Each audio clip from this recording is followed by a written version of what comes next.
All right. So started the recording here. So today in our meetup, we are going to talk about all things property management. So we got Liz Tolliver here. So she is I would call her our property management partner, referral partner, whatever you want to call it. Liz, how many units do you think you manage for our clients? I mean, my guess is probably like 200 between the two big buildings and all the little individual people. Maybe not quite that many, but it'll get eventually. Yeah, we're getting there. Sure. So Yeah. I know this was highly anticipated because especially most of our clients being out-of-state investors, property management is, they deal with you more than they have to deal with me, right? So on the acquisitions part, on the real estate side, dealing with Nick or Tony or any of our agents there. And then on the construction side, again, having to deal with me, that's pretty short-lived compared to, managing the property throughout the longevity of owning that property. Over time. So I know it's always something that people, are interested in and want to know about. If you kind of just want to go over what you do, your experience in the business, and I'm all about having just an informal conversation. If people have questions, whatever, we can go through there. If you have a prepared presentation, that's fine too. I did not. I can't an open book. Yep, all good. You said I didn't have to prep that much, so yeah, no, I lived by that. I don't. So. So like Mitch said, my name is Liz Tolliver. I live in Cincinnati, born and raised here. It's what I know. I have been doing this, I'm losing track of time, but maybe like 1999. So 20 some odd years. I really got involved on the banking side of things in my early career. So I worked for some of the larger institutions, Fifth Third, maybe one that you recognize now. They're still out there, but several others have, been bought out over the years by other banks. PCFS was a really large portfolio that was owned by Provident, what is now PNC Bank. So I got a lot of my early background working on the banking side of things, but always in real estate. So I understand a lot about secondary market and buying portfolios and what your lenders are looking for and, how to best get the ROI up and, what they're looking for so that you can use those funds that you're earning in real estate to make your next deal, all of those kinds of things. So I've got that background. I've managed assets all over the country. Nick, you're in Indianapolis. That was one of my territories when I was on the lending side of things. Visited many, many neighborhoods there. When I start driving through, I'm like, oh my God, I had a house here and I had a house here. So I know that area, or used to know that area well. I know a lot of things have changed over the years. But all over the country, which gave me a lot of exposure in other markets as well. I got my real estate license when all the banks were kind of going crazy. An agent friend of mine said, Liz, why do you keep, they're wanting you to move to Houston and all these things. Why are you doing that? Just get your license. And I just was nervous about taking that plunge, but I did. And I've been doing it since 2014, full time, and just never turned back. I'm an investor myself. I have a decent portfolio near the UC campus, and that's our own portfolio. And then I manage a whole lot of things for other people all over the city, including Northern Kentucky. Not so much in Indiana because their licensing laws are a little different. Yeah, so. I actually didn't even know you did Northern Kentucky. So that's the next market that we're going to be in because it's so close. So it's a great market. It really is. You don't know of a Liz in Indianapolis, do you? Not off the top of my head, no. Oh, dang. You didn't want to go back there? You said you knew it. But I did.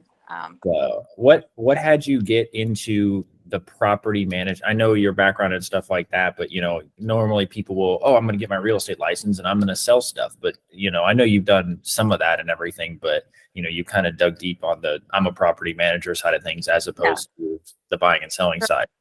Yeah. So like in 2014 or so, I did a lot of work for different lending institutions on foreclosures and things when that was such a huge market. my brokerage was the number one foreclosure selling brokerage in Cincinnati back then. And selling traditional real estate just wasn't really my cup of tea. So when the business started to shift, I had a couple babies, leave it up to having some twins to throw your life upside down. And I just decided that what what do I have to offer that would make me happy and I could do really well with my clients. I was an investor. I already knew the business. And so I very low key started gaining clients who had investment property in Cincinnati. And for some reason, it always seemed to be things that were kind of part of what I knew, things that were already distressed assets in some manner. Maybe they had a bad property manager. Maybe they bought a bunch of these foreclosures that just they had their hands full with all these repairs or various things. And some of them took a couple of years to really work through the process, but that's exactly what my background was, distressed assets and making them good investments. And so I carried what I knew from my own property management, and I had a good business already. I had a good business plan. And what I already knew from the rest of the real estate that I had been doing for 10 years, and then took that out to investors, and it works. And no, regardless of what happens in the market, though, the same philosophies hold true, right? It doesn't matter, margins may be different, your plans may be different, but taking your assets, making them the most valuable asset for you is what our goal is. So we get the best tenants that we can. We try to keep you, long-term people, hopefully, is the goal, unless you're in something like me where you just want to turn every single year because you're crazy and you do college rentals. Um, that's, I don't know, I'm blabbering, but does that No, you're good. answer your question? So what I know for our clients and everything, I think the biggest thing feedback wise that I hear about you is just your vetting process, and I know we talk on a regular basis and you're like, Mitch, you need to tell your clients that it's 60 days I to do. get a good tenant in the property, right? Because, Yeah. We talked about it and you're like, well, think about it. If there's a tenant who's ready to move in a week, why are they ready to move in? Are they homeless? Like, they have typically good tenants are going to have to give a 30 days notice and everything. And then I know your vetting process, it's a lot of the reason why our clients, choose to use you is because the extensive vetting process. And yes, it takes a longer time and your asset is sitting there, but the turnover rate I feel like is quite a bit less than some of the other property managers that I've dealt with in the past, kind of before I found you. And talk a little bit about, I guess, that process and everything. I think would be super helpful. Yes, I never really went out to try to measure my business plan up to other people, but in just researching things, I'm like, well, what are they doing different than me? So I read through these things and I'm like, guaranteed rentals in 21 days, and I'm thinking that just doesn't make any sense to me. Exactly what you said, and for me that holds true. My goal is to not have a ton of turnover unless you're going into a certain plan of action to have a turnover, which sometimes that is the goal, right? Get old tenants out, rehab, get new tenants in, whatever our strategy is going to be. But once that property is up to par, why would you want to have repetitive things happening in that property? So I look at the long term, and a lot of our tenants, I mean, they're in their 8 to 10. I have tenants that have been in the same place for 10 years. And that's great because guess what? You're not losing any money. We still raise their rents and all of that stuff, but we're good property managers. They want to continue to rent that property, and we do well by the property, and that for you is a win. So yeah, I think that's a game that people play. And if you have to be really realistic about the kind of tenants that you want. Again, most tenants are going to have to provide a 30-day notice to their landlord, right? If that's what their goal is. So unless somebody has some sort of, and I've had them, immediate situations, some sort of traumatic event happens and they need a place right now, that's not the norm. And you don't want somebody that's trying to dodge one landlord to get into another. So, Yeah. our And vetting process is pretty extensive, and we do full backgrounds, eviction, criminal, credit, which I know everyone pretty much does. We do them nationally. But we even take it a step further. We look locally because not all of that information is on these reports that everybody's running through their softwares and stuff. So we'll look at local records as well.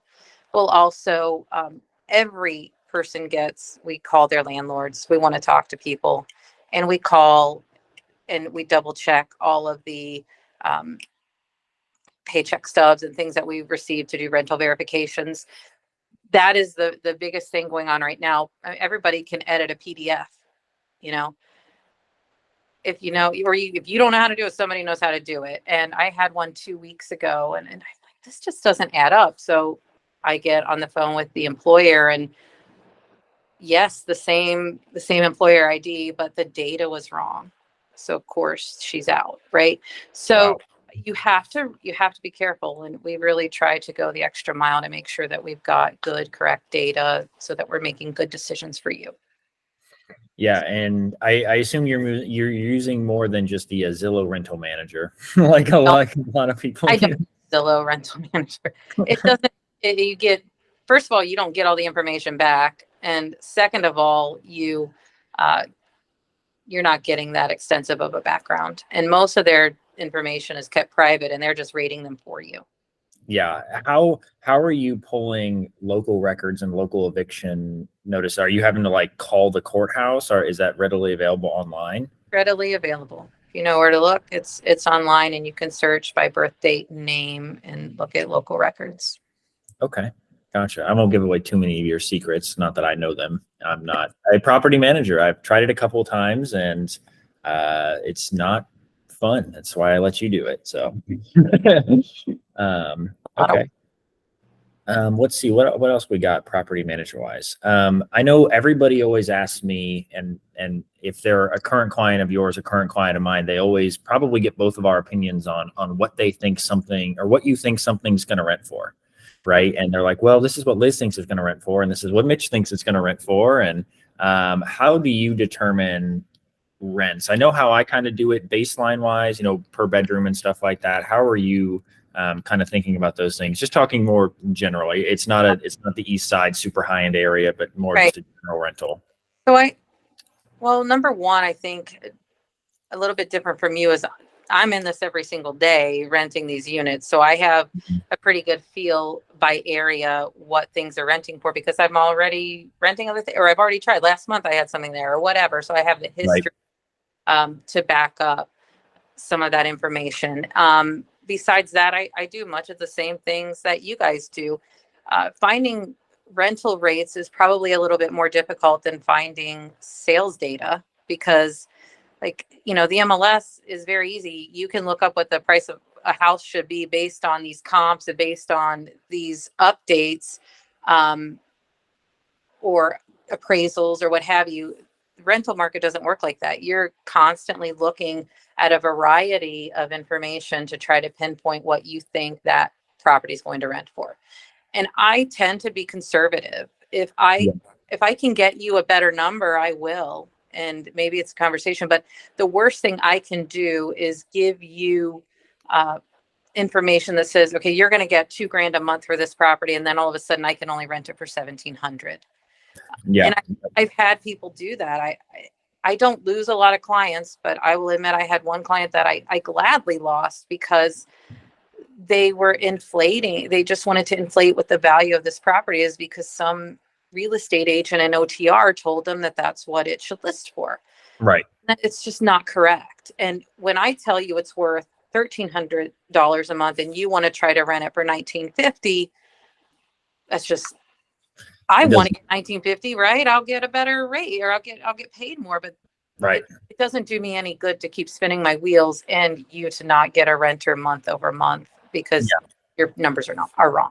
Yeah, and I think that's where we get along too. Is we try to be conservative. We try to under promise and over deliver as much as possible. It's it's still real estate. It's still it's better than gambling, but by a little bit. There's still things that can happen and things that can go wrong. But if you run your numbers conservatively, there's a lot less that can go wrong, right? And in this market, everybody wants to try to make the numbers work, and they're like, well, I think maybe I could get a little more for rent in this. It's like you don't want to be playing with those numbers too much, right? If what I tell you or what Liz tell you, typically, we're within a couple $100, I would say minimum, maximum of, between each other. If we're talking about the same property, you're probably even more conservative than I am, but you're in it every single day.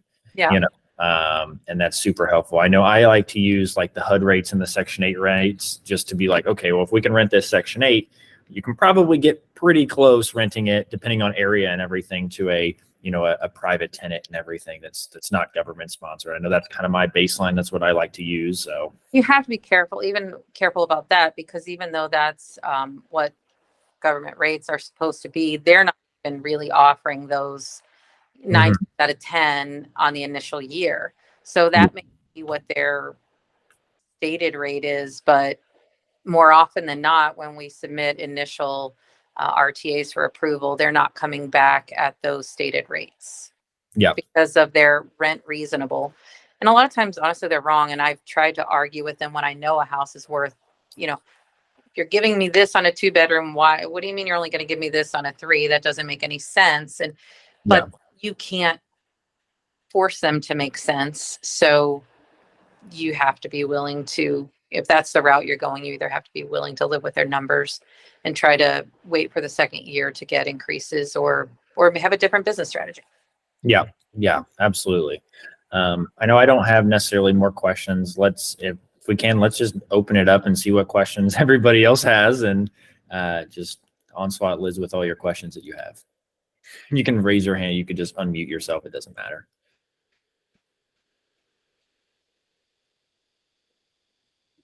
So I know you got questions. I'm about to call on people. I do, but I've got kids screaming in the background. Oh, that's walk away for a second. So when's a good time when's the best time to bring you into a project or a potential project? Like at the very beginning when we're looking at it and running numbers on it, or when's the best time to bring you up? So Mitch knows how I like to do it, how we first met. I prefer to visit your inspection, if at all possible, and if I can make that work. Now, with that in mind, keep in mind, I don't make big commissions. And so you need to be pretty serious on something to bring me in at that stage, because I'm not making anything, but I prefer to do that if this is something you're really serious about, because I'd like for you to know, sometimes you're weighing, okay, should I make this a 3-bedroom or a 4-bedroom? And Mitch and I can look at it and say, oh, well, we can get better rents. It's maybe better to just leave this as a 3. It may not make sense financially to go through the trouble of turning into a 4. If that doesn't work, he knows me pretty well to make those decisions without me being there. But I always like to make sure that the right repairs are being made. So if you're not working with Mitch on a rehab or something, I would just urge you to not go blind and have some contractor that was referred to you start rehabbing a project for you without me looking at it. Honestly, I just had so many out-of-state investors be taking advantage of, and at the end of the day, they made $90,000 in repairs. And the worst thing I can do is have to come to you and be like, oh, we got to spend another 10 grand because you didn't pay any attention to these 3 things. And still does that to us too, by the way. Not 10 grand, but you guys will acquire the property, rent, have it marketed for rent, or come in, slightly before that and be like, hey, Mitch, you guys missed these things. We need, the common thing we did before we put it in our system was smoke alarms, right? She's like, hey, you guys forgot the smoke alarm. It's like, oh crap, well, we have to put that in there, right? And she lets us as the contractor in there, we'll continue doing the work. We have the contract, we can build a client and do all that instead of having her maintenance guys take their time to come out, and make little comments. We've got one right now where a lot of the windows were broken upstairs, so they would slam down on stuff. And it's like, well, that's a safety concern. We got to get that figured out. And, there was that same one that was like, hey, the refrigerator hasn't been delivered yet or whatever, right? It's like, what the heck is going on? So just trying to figure out all these little details, and having her come in and look at things before it gets completely finished and marketed for rent and stuff like that is definitely super helpful. As annoying as it might be on our side, that's like, dang it, we forgot these little things. It's definitely important. Yeah. It's just, And it's also knowing like what the rules are. Like if you're going to rent in the city of Cincinnati, you need to know, hey, I'm using photoelectric smoke detectors and carbon monoxide detectors now because, you know, if the house isn't all electric, you need those things. And the best thing to do is just go combo on all those things and have, you know, one piece of equipment, and just knowing what all the rental requirements are in order to be signed off on by the city if they come through and do inspections and stuff like that. So, you know, again, if you're working with Mitch, you're probably fine. If you're working with someone else, let us take a look at that scope and make sure that you're making good decisions for you. Because it's great to have it all pretty, but let's have a water heater that works. You know, let's get an HVAC That's inspection. the most common stuff You is know, like, well, yeah. it works right now, you know, but then you go in there and 2 weeks down the line, it's like your hot water heater is broken. And then the client come back to us. I thought you guys replaced. No, dude, you took that off your scope of work, right? We've had that so many times, you know, you guys just did a tune up on the HVAC and it broke a month and a half later. I'm like, well, yeah, it's 95 degrees out and your HVAC that we tuned up was from 1992. Like, that was your choice not to go ahead and just replace it in there. And we can't forget you can't forget those capital expenditure items. Right. So yeah. The ones that get missed the most. Yeah. Everybody wants pretty flooring and nice paint and some tile, and Hey, that's our favorite stuff. You know? I love the cosmetics. That's what adds value, right? You know. But you can't forget the roof, and you know your tenant's not going to live there if your basement is gross or your roof is leaking, and you know you got mold in your basement, and they're going to call the health department on you. I mean, there's a lot of things that safety wise that you almost have to make it nicer to rent than you do to flip sometimes, depending on that. You got definitely safety wise. Well, you're holding yourself liable and responsible for that property long term, so Yep. you want to make sure that you're putting yourself in a good position as well, because there's a liability and a risk that comes with owning property. Yep. So yeah, if you're selling it, then you can come in. If you're sorry, the cleaning people here. Hi, thank you. If you're selling it, that's easy. You know, they take on the onus of getting the inspections and being responsible for their purchase. But if you're going to hold that asset, then you're going to want to make sure that you're covered as well. And then I'm covered. You know, we don't want to have anyone in an unsafe, unhealthy situation. Yep. Absolutely. What other questions do we got? I have kind of a quick question. Yeah. Mitch, how are you?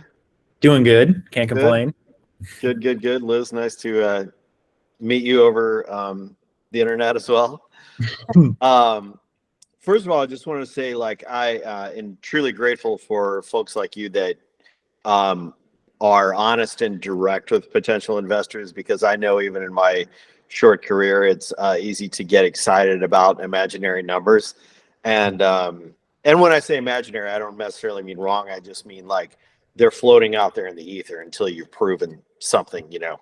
Yeah. So I'm very grateful for folks on my team that, you know, can kind of pull me back from that and say, hey, you know, this is really off base. I mean, that's like worth its weight in gold to me. So thank you both for having that kind of position.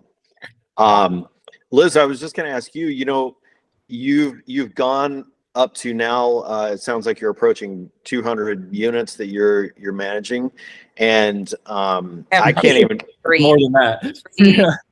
Yeah, over 3. Oh, okay. So I can't even comprehend that, because the most I ever did was a 3-unit building I owned here in Chicago. So how do you plan to scale up beyond that? Because I imagine getting to that first, you know, 50 or 100, you have to implement a lot of new processes and hire a bunch of people. So is it just more the same, or what kind of tools or plan do you have in place to, you know, continue to take on more doors, more investors, and that sort of thing? So for us, it's about making things as automated as we can. That's the first thing. The more automated, the more routine things are. So that's the first part. And we've done a pretty good job at doing that, getting our procedures down really well. And the next thing is training. I have probably more people than most when it comes to managing our portfolio. A lot of people hover around 100 assets per employee. We're actually less than that.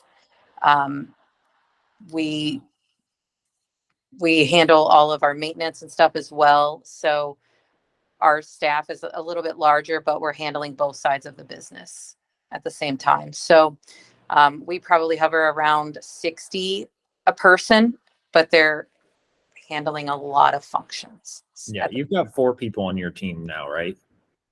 I'm losing track. I have five actually now. Oh, okay. Yeah, there's always more. So like the big units that I sold last year went, so 31 unit and the 44 unit both went to Liz as well. And I know for those, would you have to bring on at least one person for those, right? Or Yeah, maybe I two. have one person that is devoted just to the very nice 44 unit. And then I have like a leasing person. I have a leasing person just for the other one, and they lease like Cabot and some others. So, and then we have Melissa handling just that portfolio for their rental needs and stuff like that. So we kind of mixed it up a little bit. The one property needed somebody pretty much full time to be there on a couple times a week basis. So that's how we handled it. Yeah.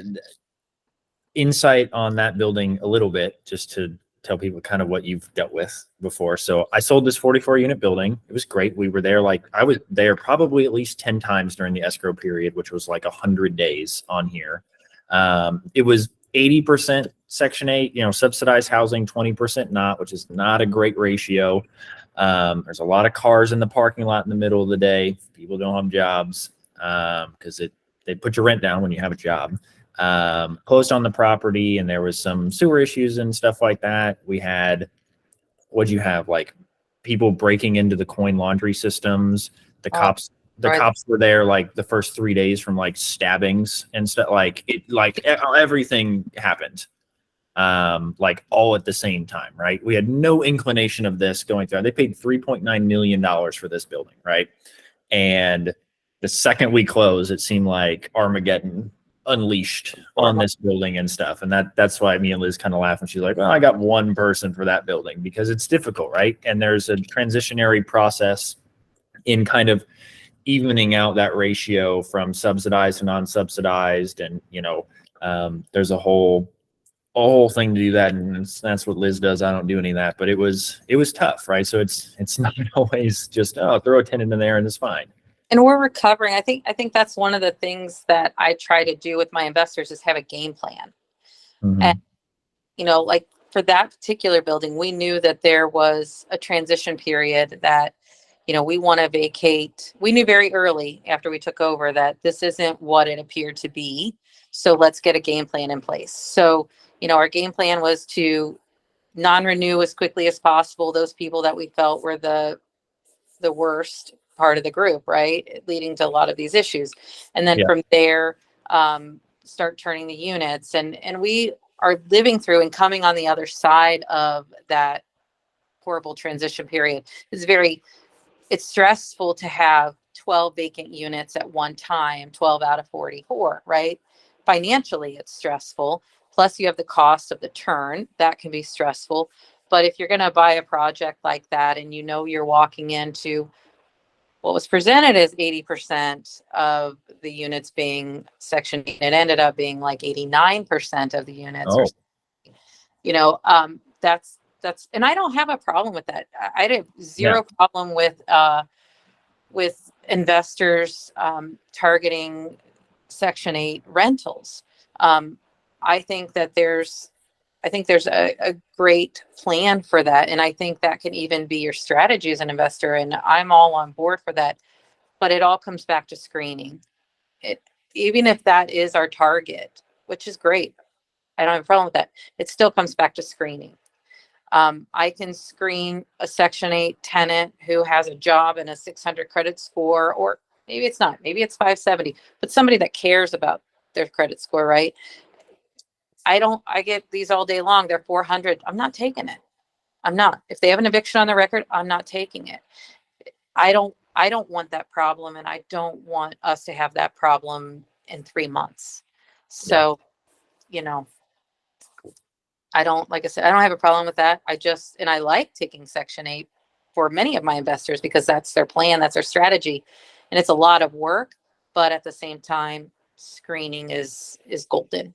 You converted me when I first started, I was like, no Section 8, it's terrible, right? Until we met, and I was like, oh, well, they just go through the same screening process. And, you know, I would say, I think the clients who you've placed Section 8 tenants in their properties, I've been super happy. You know, they probably had even less turnover, and they get guaranteed rent. You know, I used to say Section 8 was guaranteeing rent and guaranteed headache, right? But that's, as long as you're going, it's all about the screening process and stuff, like you said, and knowing the eviction and everything and doing that. Because we had the same seller that same last year, 31 unit property, amazing, perfect, great. Like there was people who had lived there for literally their entire lives.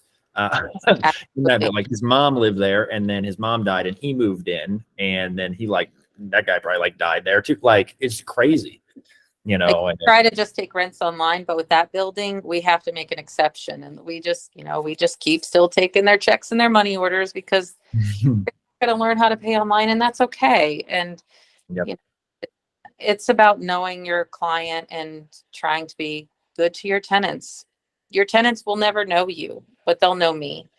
And if I show up at a property, and you're walking with me, they're going to be like, Miss Liz. They all know her. Like seriously, like the 31 unit, we were walking it with the owners, like right after they closed, and they all knew who she was. Right. And if they didn't know Liz, they knew Stephanie, her assistant. Right. They're basically like the same person in my mind. Right.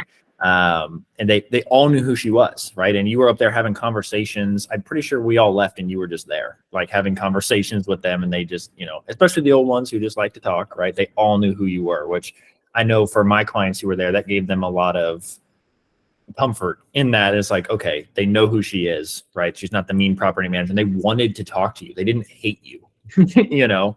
Want to be heard. I think that's key. That doesn't mean everyone loves us by all means. There's some people that aren't going to love anybody, but you know, I would say a majority of the people appreciate that we want to give them a good place to live. Yep. Absolutely. What other kind of questions do we got? You guys are too easy. Yeah.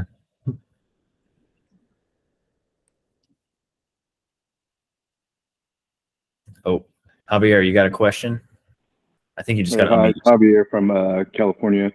No. I just wanted to ask, what's your largest asset that you manage? And also, do you have an asset manager above you, or do you solely do property management? And also, what type of managing software do you use? Probably the largest single unit we have is it is the 44 unit that we've been talking about. That's the largest complex that I have currently. I don't know the breakdown on single families and stuff anymore, but they're probably more, I don't know, everything has its own thing, right? Single families is difficult because they're all over, where multifamilies, if you're in 44 units, is contained into one area. So that it's probably the easiest thing to do. So that's the largest unit I have to answer your first question. The second question, we use that Folio, and I am the business owner. So it's me and my staff. I don't have an asset manager or anyone that I report to other than all of my owners. Yeah, I go straight to the top, just straight to Liz. I try to hide out and duck. And Yeah, and if I can't get a hold of her, I'll just email Stephanie. So. Stephanie's been with me I think this is important. Stephanie's been with me for 10 years.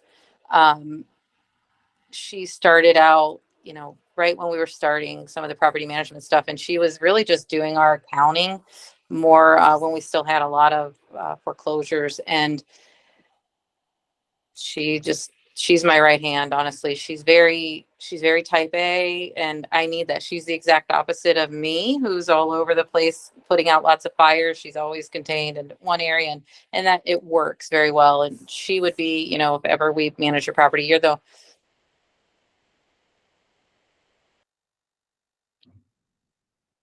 Oh, we lost your phone.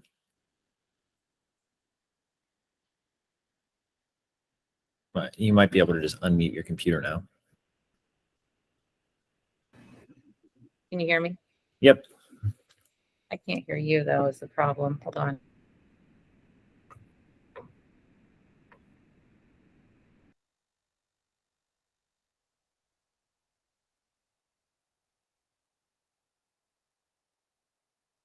No.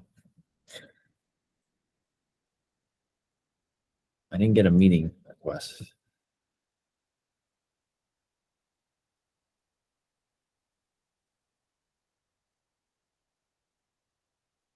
Oh, maybe we got you back. I can't hear you.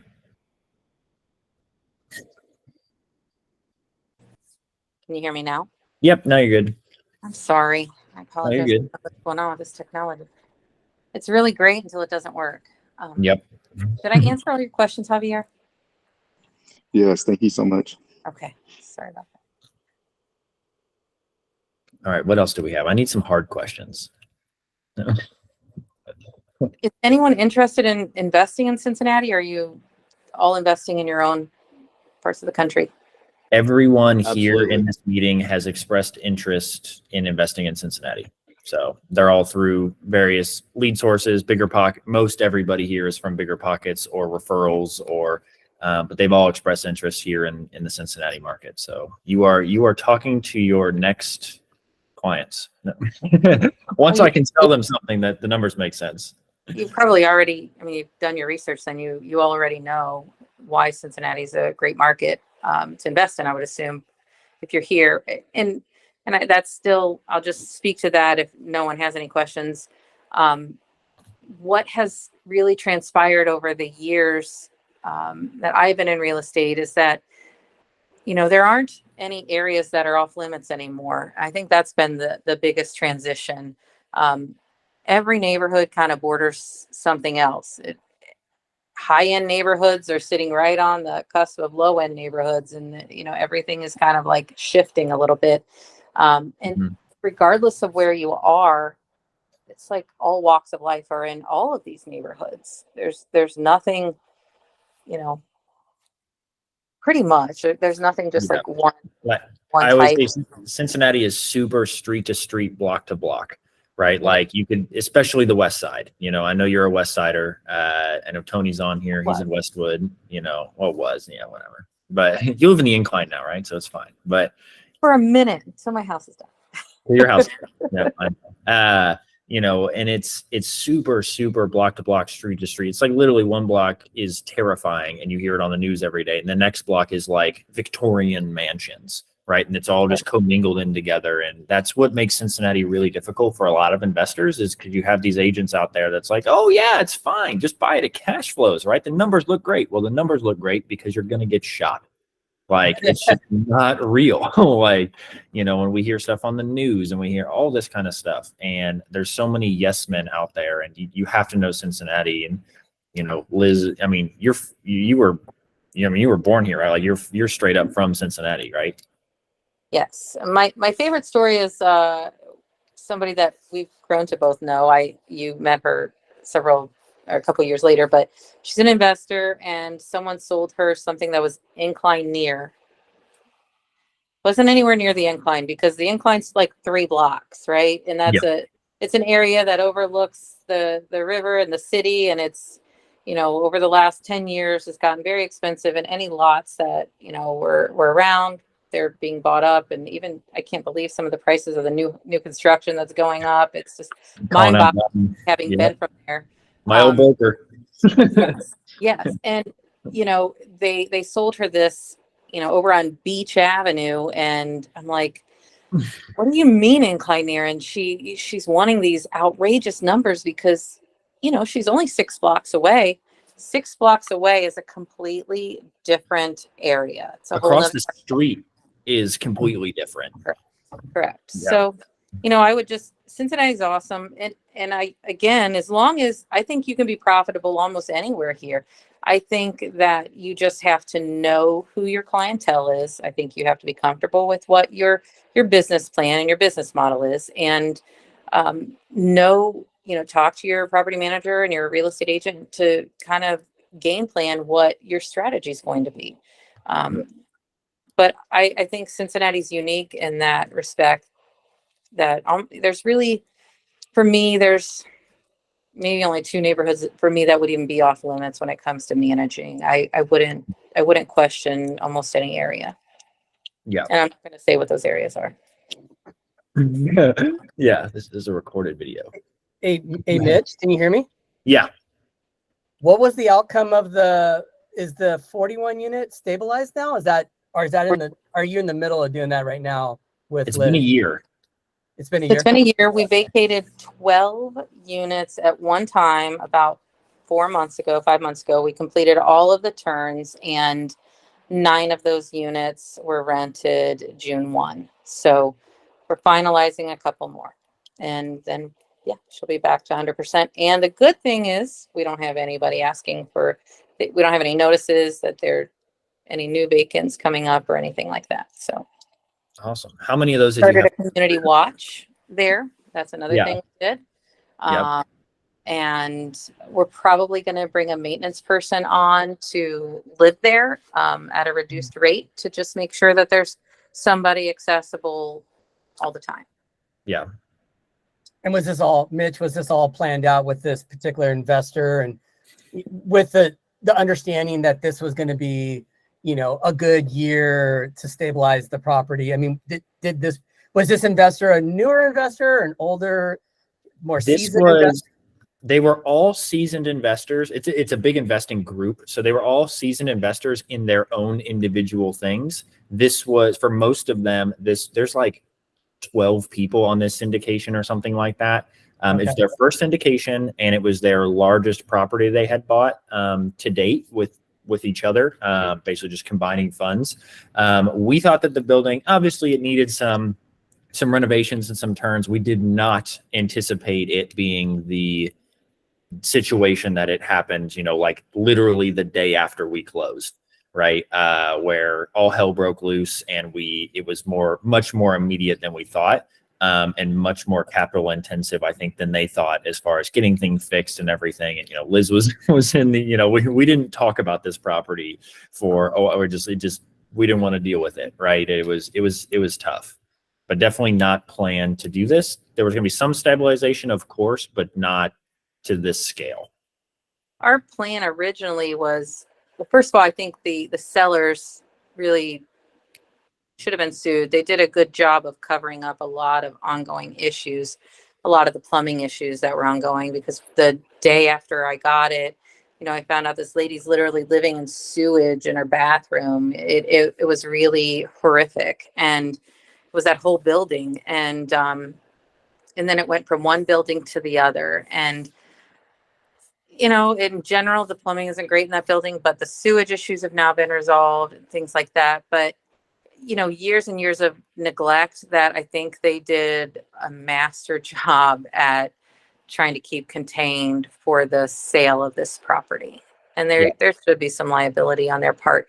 So I don't think the plan that we ended up with was the same plan that we started with, but we decided, the first 30 days, I got on the phone with them and we just came up with a new game plan. For us, we were thinking, we'll go through and we'll do rent increases and we'll rehab the few units that needed to be done, because, several of them had been done. But that just wasn't the case. We're recovering. Did that reflect on the price, Mitch? I mean, I don't know. I'm just curious about the deal itself. Like how was it dealing with this seller and this listing agent? And like, how was the deal structured? Like, was there some type of contingency plan in place with them going into this, knowing that there could be some bigger issues that they're unforeseen? Or this was the second deal that we were doing at the same time for the same client with the same listing agent with the same sellers. So the 31 unit and the 44 unit were the same seller, same listing agent, everything. 31 unit was amazing. We did a full inspection of every single unit in that 31 unit. The only things we asked for in an inspection was some GFCIs to get fixed in like 2 units, and there was bats in the attic. That was it.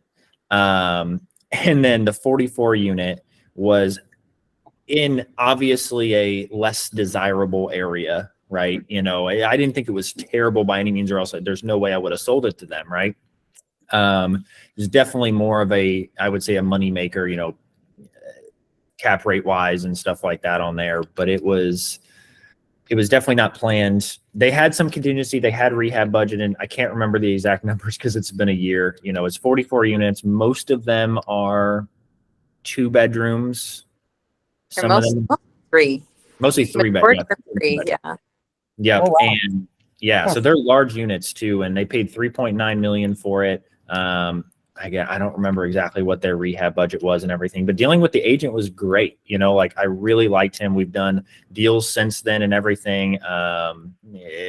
We don't talk about this property anymore to each other because, you know, that there was threats of suing going back and forth and this and that on the sewage things and stuff. So as realtors, we kind of just step back and let the buyers and the sellers do their thing, right? We didn't want it to affect our relationship, but you know, I felt like it went pretty smooth. We had to extend and extend and extend for various different financing reasons and the interest rates changing with the market. So they closed on this, I think it was probably July, August or so of last year when they closed on this one. So the interest rates went from 3-4% to like a lot higher, you know, crazy. 6%, like right in the middle. So they had to keep extending things. There was a lender fraud case that was terrible, you know, but we ultimately got the deal done. I mean, they had $120,000 in non-refundable earnest money hanging in the air the entire time, you know, right before closing, you know, for a month before closing, they had that just non-refundable earnest money of $120,000. And they're like, we're never doing this again. Right. And it was a little rough because of the change in the market and stuff. And they obviously planned for some contingency and rehab and stuff like that, but there was never any signs. I mean, me and Liz were there with the listing agent. Again, I was probably there like 10 times during the escrow period, showing different people. We went into every single unit, inspected every single unit, and stuff still happened. Yeah. I will say, I mean, even though we're going through this or kind of coming out of this transition period, we've been able to increase their rents by about $8,800 a month since they bought that property. It was a good investment. It's just, there's just a transition period, you know, to get that back up to par. And like I said, a little bit painful, right? But they're sometimes the painful ones are the best. Yeah.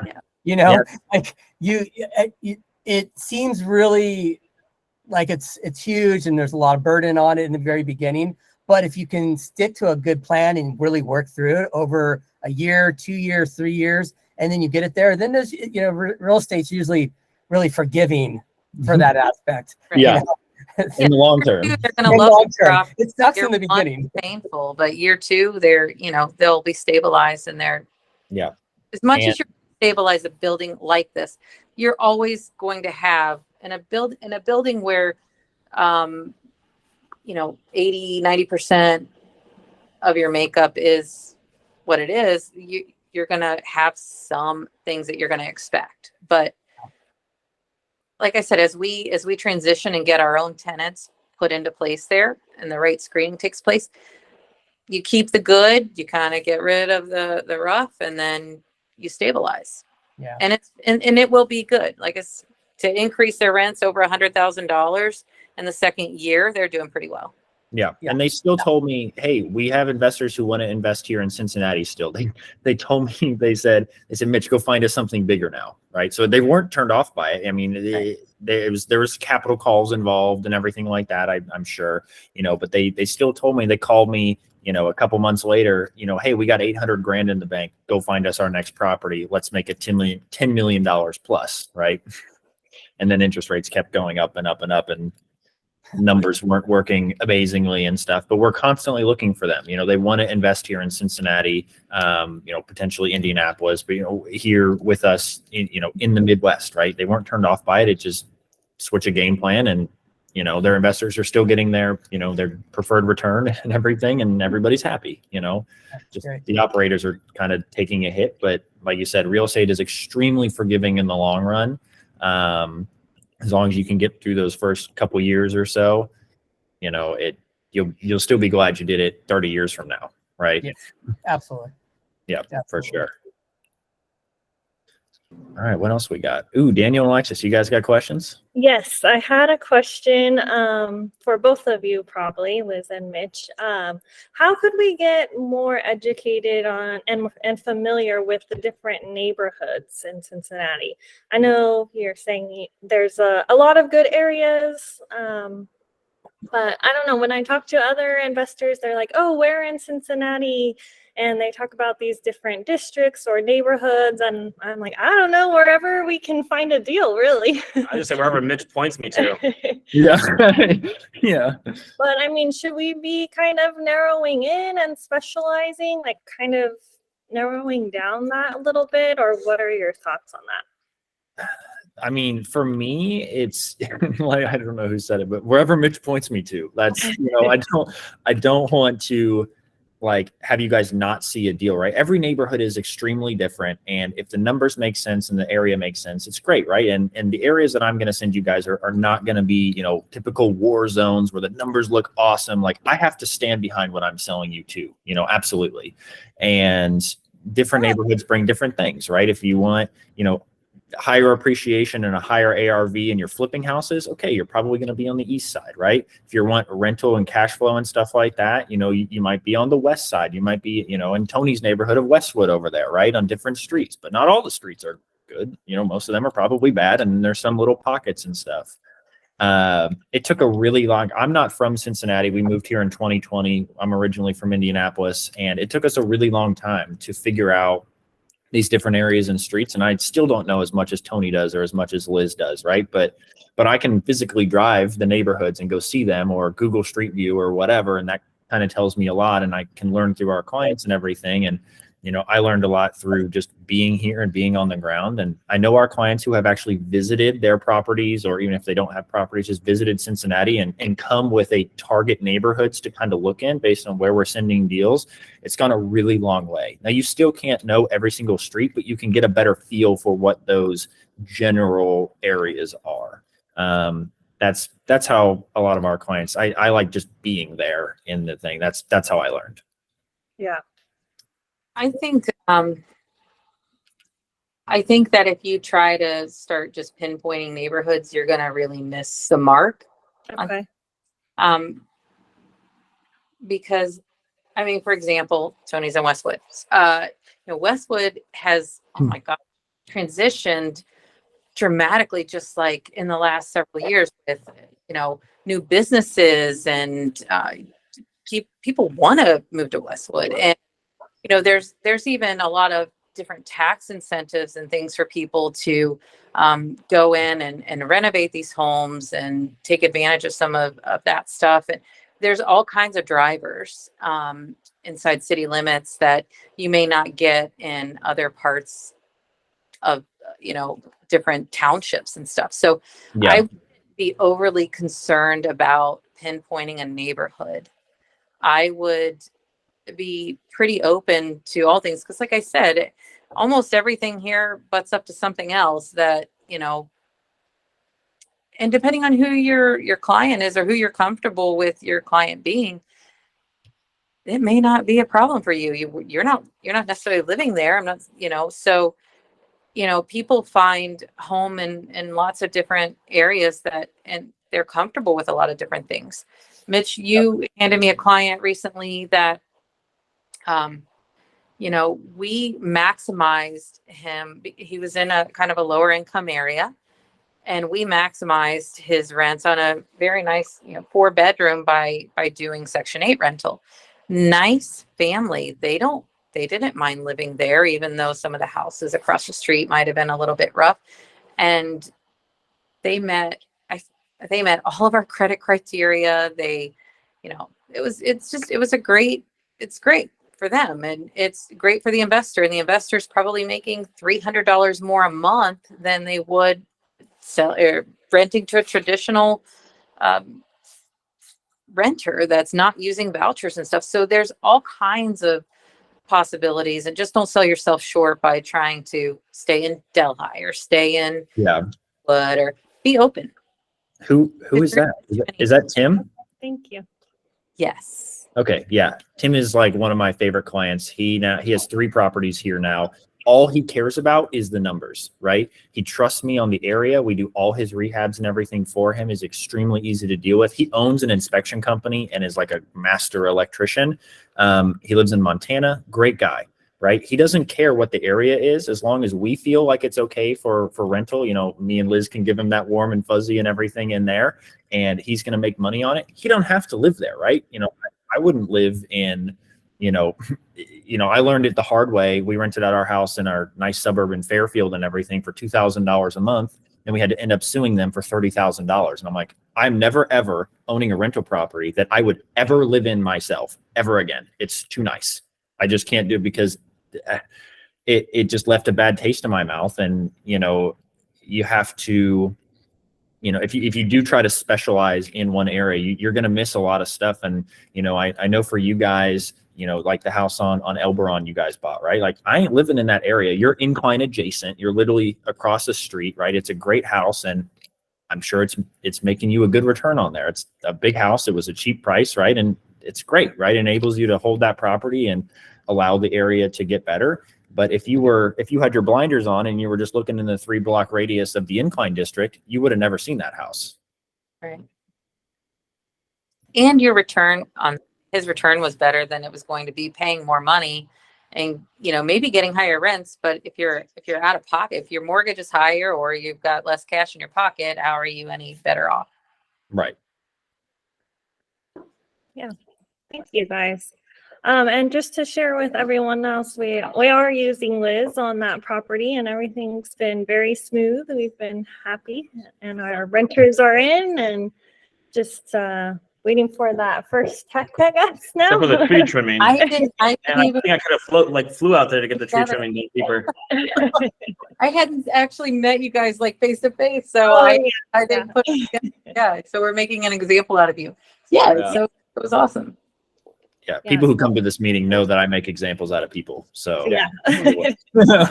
but it's great, you know, and we saw that you guys saw that property come on from one of our off-market wholesalers, right? You made an offer slightly above asking like that in cash. They locked it up within like 10 minutes, right? Because I had a lot of other people who the next day they were like, oh man, I want this, right? Not too late. It was already gone. They kind of knew what they wanted. They knew how to run their numbers. They snatched it up and it worked out really well. And it's not in the most amazing area ever, but they don't live there, you know, and there's people who are extremely happy to live in that property. Right. And it's Family that has, I think, will take very good care of it. They were so excited to have it. And, you know, I think that they'll be good renters for a long time.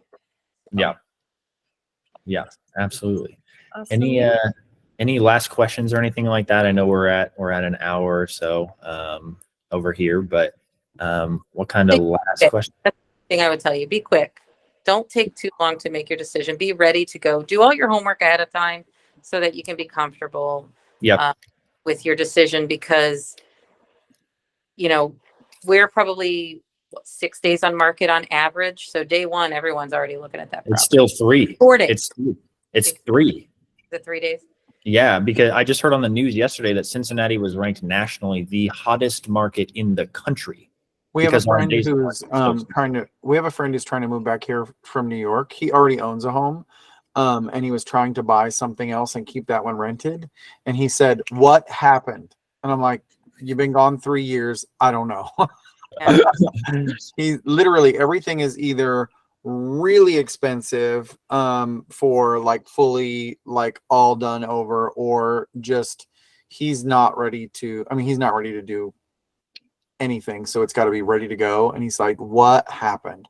And I told him how much he could sell his house for. And he's like, I've got to get out of that lease. I know it's crazy. There's just so few properties on the market. It just, they don't last. So it's all supply and demand. There's no inventory, you know, prices continue to go up despite interest rates because it's supply and demand. There's nothing out there, you know, and that's why we do so much business off market, is because we at least have a chance there. And you guys knew your criteria, you knew what your numbers were, and you were able to act like that. Right. And even if you don't have cash or whatever, right, like a hard money loan goes just as far if you can lock it up extremely quick, right? And a lot of these wholesalers are taking their sweet time and marketing their properties and trying to bid things up and do this and do that. But, you know, the ones that we work with regularly, like if you're one of my clients and you're like, hey, let's get this thing locked up at XYZ, those wholesalers know what's going to happen and they know what to expect and they know how our clients operate. And we built those relationships to help you guys get those properties, right? All the off-market stuff. It's like, I don't want to deal with somebody I don't know. Let's deal with Mitch's client. It's just easier, right? Like, and that's why you guys got that deal too. You acted quickly and were one of my clients. And that was with one of my main wholesale guys that we basically like run their business here in Cincinnati. And they were like, oh yeah, awesome. Like, let's do it. Great. It sounds good. You know, and you were still able to do inspections. We got $2,000 off because of the sewer, I think, on that one, you know, so they were still willing to work with you guys and we got it closed up in like 14 days. You know, it was quick. So cool. Any final questions before we jump off here?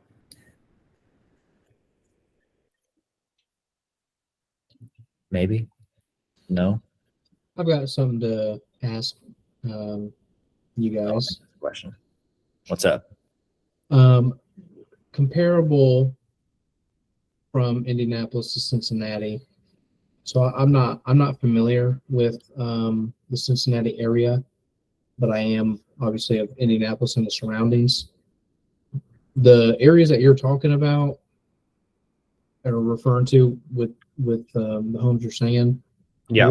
What caliber are we comparing with on an Indianapolis scale?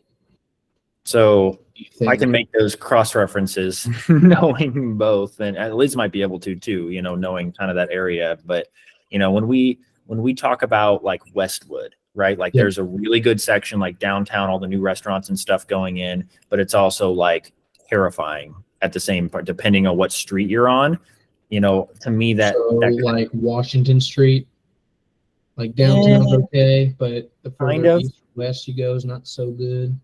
Yeah, it's like the near east side kind of Indy, where it's like kind of sketchy, but like Mass Ave is also extending over there, but it's still, you know, more bad than it is good. You know what I mean? And Cincinnati's easy. It's kind of east side, west side. It's very like, you know, two-sided, where Indianapolis is very like, it's almost more, it's just a giant grid of confusion a lot of time, where, you know, North Alabama Street is super nice. And then you go up to 38th Street and you're like, holy crap, this is terrible. Then you go just above 38th Street and it gets really nice again. Right. Yeah. But that's why we have you. So to tell everybody what the good areas are and the bad. Yeah. I was going to say, I have to start learning the availability as well. But, I know like the further north, I guess I'm speaking on behalf to the other people that maybe don't know. But like the further north you go in Indy, the cleaner, more money is there, safer, you know, better schools. Probably the best areas considerably in the whole state are on the north side of Indy. Yeah. That like it's the like entire side here. Yeah, exactly. I mean, I would consider Whitestown from far west, clear over to Like Westfield on the east. Yeah. You know, all the way across the top is pretty healthy. And then I would say the west side is probably secondary as far as the market goes. And then south side, I would put, you know, Southport, Beech Grove, Greenwood, those places are selective. And then the east side is pretty rough. It's kind of and you have a much larger area to cover too. Like Indiana, like Cincinnati's easy. There we got like 3 counties, you know, 4 counties, whatever, if you could Claremont or whatever. Okay. You have like Marion County and everything else around it, you know, that's within reason. So there's a lot more, I would say, the geographic area. It doesn't go up and down like it does here, but it just spreads out. It takes an hour to get from Indianapolis to Indianapolis. Yeah. So yeah, depending on where you're at. Yeah, exactly. But they're super similar markets. Like I said, we're opened up in Indianapolis now. Construction stuff will also be there. and, you know, trying to find our Liz in Cincinnati and, you know, interviewing different property managers to try to find that there. But that's definitely a market we want to get into. That's where I'm from. That's where my fiance is from. We got Nick there. We got me and Tony here right now. Jennifer's also on this call. She's a new agent getting her license. We have Owen, who's also getting his license here in Cincinnati. So Cincinnati is definitely our main market, but we want to open up, you know, there's lack of inventory. So let's expand our geographic area, right? Most of our clients are out of state. They don't really care where the property is as long as the number makes sense. So that's exactly what we're going to do.